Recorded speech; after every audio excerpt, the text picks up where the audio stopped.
I am the Tofu Golem. Please enjoy the video. You begin by confirming the exact VM name, resource group, and subscription context so you delete the right resource. Next, stop and deallocate the VM in the portal or via as VM deallocate.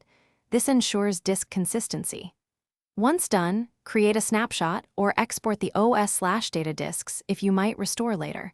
Make sure to note Managed Disk ID. These steps prevent accidental data loss and speed up a clean deletion process when you proceed. Now you perform the deletion either in the portal or with the CLI.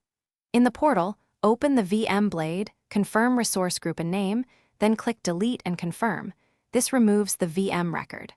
Alternatively, run as VM delete G resource group NVM name yes to script it. This removes only the VM object, not attached resources.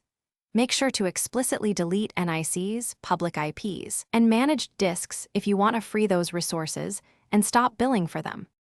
Finish by validating that the VM and unwanted attachments are gone. Inspect the resource group and activity log to ensure no lingering items remain. If you still see disks or NICs, delete them separately. This stops ongoing charges.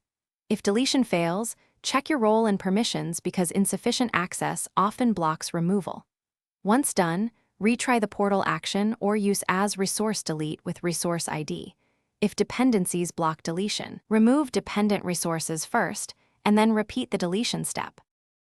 Thanks for watching. Consider subscribing if we helped you today.